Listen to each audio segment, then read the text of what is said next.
waking up every day and asking yourself, "Am I safe?" Sounds scary, doesn't it? But what if the violence around us is not just a sensation, but a growing reality? Today, you're going to discover 5 clear signs that violence is out of control, and most importantly, how you can act right now to protect your family, your community, and who knows, even help change this scenario. Stay with me, because the answer may lie in something you haven't noticed yet. If you care about the future and want to be part of the change, subscribe to the channel now. Leave a like and share this video with at least 7 friends. Together, we can spread this message and inspire more people to take action before it's too late. Shall we? I'm counting on you. Have you ever felt a chill run down your spine when you walk somewhere where you used to feel completely safe? That almost palpable feeling that something has changed in the air is not just in your imagination. All over the world, people are reporting that once quiet places are becoming synonymous with danger. But why is this happening? Part of this perception comes from the brutal reality of the figures. In developed and developing countries, the rate of violent crime, such as homicides and robberies, has increased by an average of 10% in the last 5 years. In addition, media coverage of crime has increased significantly, amplifying fear and shaping public perception. After all, how can you not feel threatened when every day we are bombarded with news of crimes that seem to be getting closer and closer to our reality? Insecurity not only affects the way we live, but also who we are. Psychologists have observed an increase in the levels of anxiety and panic disorders directly linked to the fear of violence. People change routines, avoid public places, and even re-evaluate their social interactions to minimize risks. The impact is so profound that it shapes even the simplest decisions, such as where to live or how to get around. Still, the big question remains. Are we really more insecure, or is this perception the result of a cycle of fear fed by the media and social networks? Whatever the answer, one thing is clear. The perception of security is crumbling. This is the first sign that something much bigger is going on. And as we try to understand what's behind it, new clues emerge, pointing to the true gravity of the situation.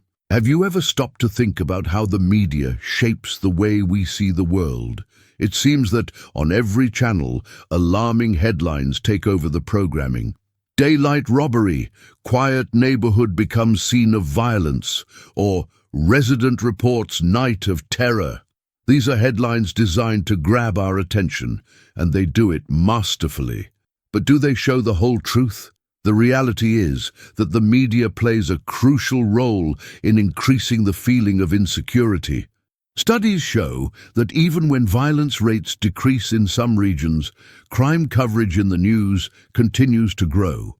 This imbalance creates a disconnect between what we experience on a daily basis and what we consume on television or social media. After all, a world in chaos holds more attention than a world at peace. This practice has a name: sensationalism, and it's not limited to TV channels. Digital platforms and social media amplify the impact of news, spreading shocking videos and images that go viral within minutes. A robbery caught on security cameras, for example, can be shared thousands of times, reaching people who would otherwise never know about the event. The result? A society increasingly convinced that violence is everywhere, all the time. But not everything is the media's fault.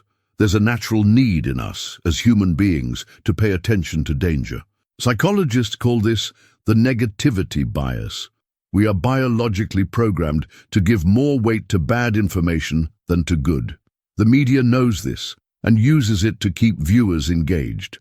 The problem is that this constant exposure to fear not only distorts reality, but also influences our decisions and behavior.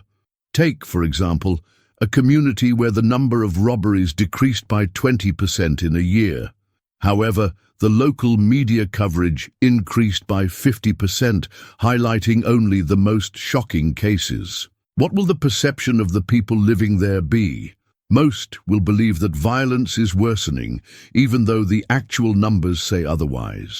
This vicious cycle of fear and misinformation has serious consequences.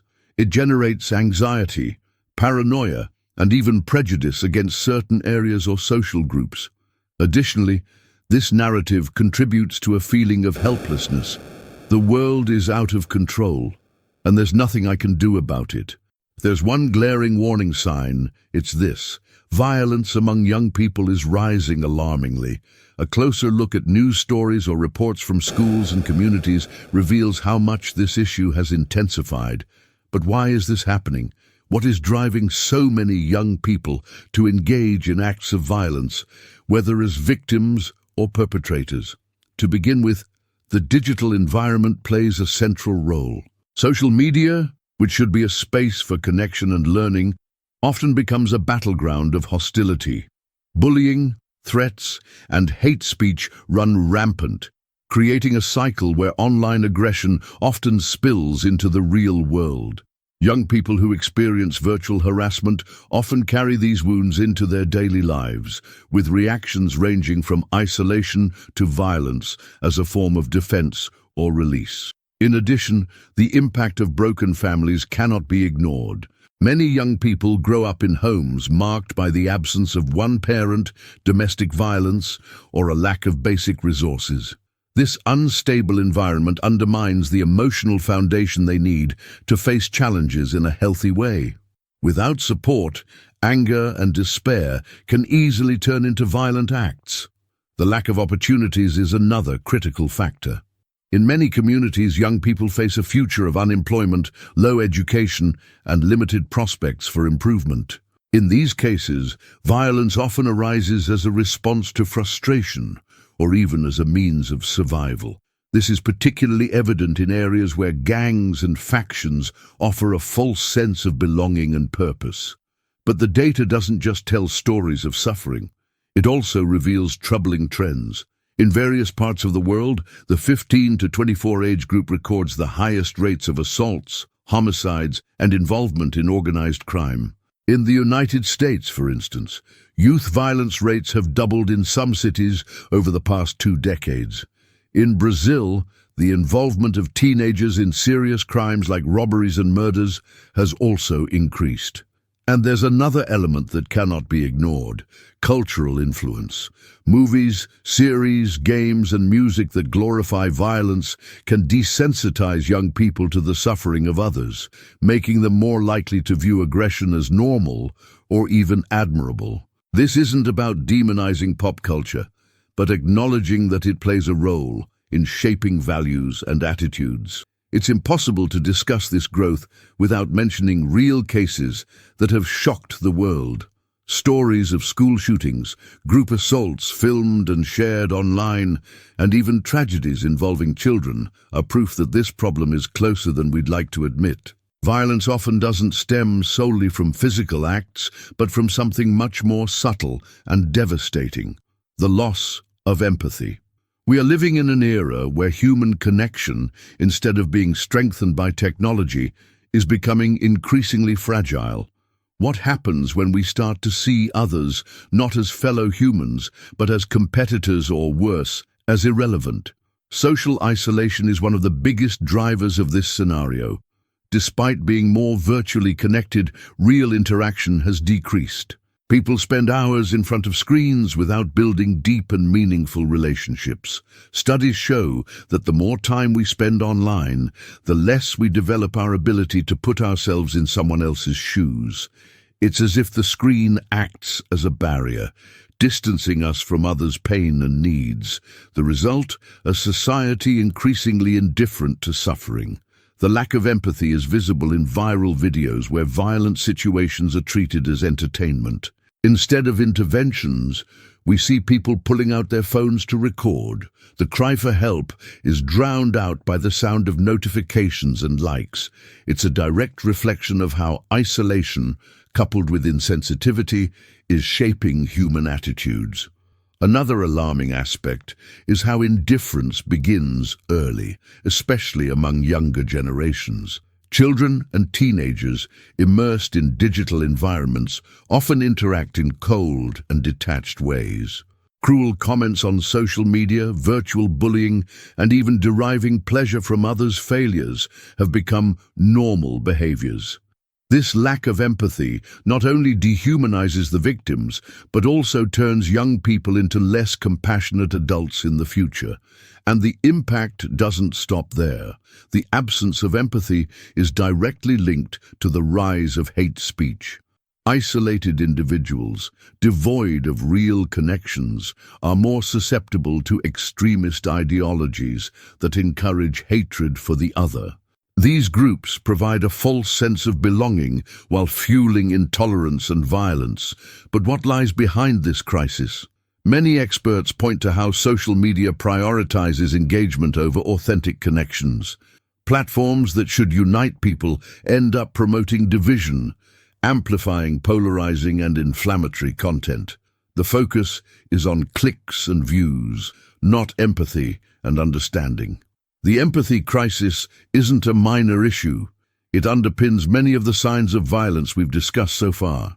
After all, if we can't care for one another, how can we build a more peaceful society? Looking at the world as a whole, the signs are clear. Violence is no longer a localized problem, but a wave crossing borders, cultures, and social classes. On a global scale, it affects not only individuals, but also entire communities, national economies, and even the stability of countries. It's as if we're witnessing a chain reaction threatening to collapse already fragile structures. One of the most visible impacts of global violence is the mass displacement of people. In many regions, armed conflicts, rampant crime, and persecution force families to leave their homes in search of safety. According to UNHCR, the number of refugees worldwide has surpassed 35 million, the highest since World War II. Each face in those numbers represents a story of loss and despair. This displacement also places immense strain on host countries, creating social and economic tensions.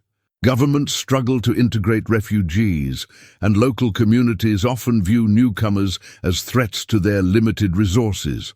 The result is a cycle where violence, both direct and structural, continues to perpetuate itself. Another concerning point is the impact of violence on economies. Countries with high rates of crime or instability face investment flight, tourism collapse, and even widespread economic downturns. In Mexico, for instance, the cost of violence was estimated at around 22% of GDP in 2022. And it's not just developing countries that suffer. Even wealthy nations feel the effects, especially in urban areas plagued by gangs and organized crime. But the global effect of violence extends beyond the economy. It also tears at the social fabric, polarizing communities and deepening divisions. In many places, hate speech and xenophobia find fertile ground among populations already weakened by fear. Extremist movements gain traction, promising security in exchange for individual freedoms, leading to an erosion of basic human rights. Global violence also has repercussions for the environment. Conflict zones often see ecosystem destruction, unchecked exploitation of natural resources, and environmental degradation. In some cases, the struggle for scarce resources, such as water and arable land, becomes the very spark that ignites violence. Despite this grim scenario, there are initiatives working to combat these devastating effects. International organizations like the UN promote programs for disarmament, the rehabilitation of former combatants, and the rebuilding of affected communities. At the local level, community movements have shown how small actions, such as educational projects and job programs, can make a difference. In the face of such a complex scenario, it might seem like the solutions are beyond our reach. But the truth is, each of us has the power to influence change, even if it feels small. If violence begins with individual choices, peace can arise from the same place, from everyday actions that transform our surroundings. 1. Build strong relationships in your community. Have you spoken to your neighbors today?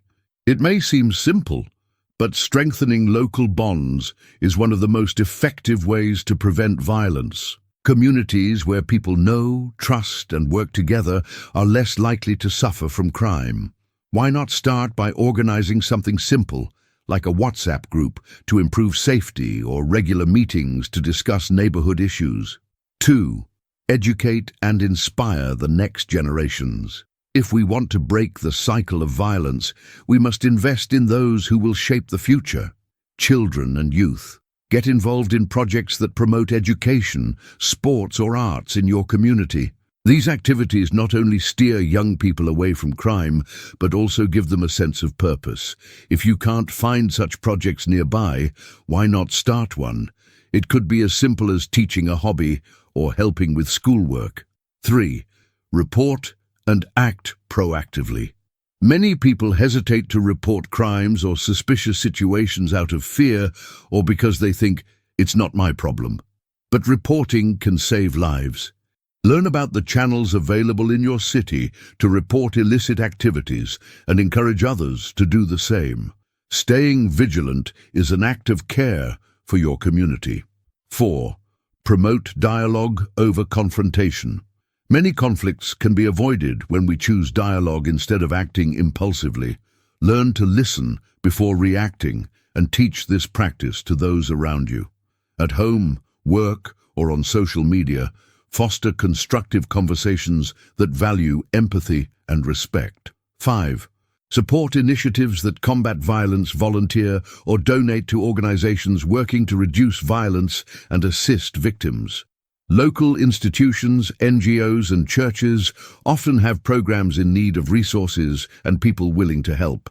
By joining forces, you amplify the impact of your contribution. 6. Be an example of change. Nothing is more powerful than setting an example.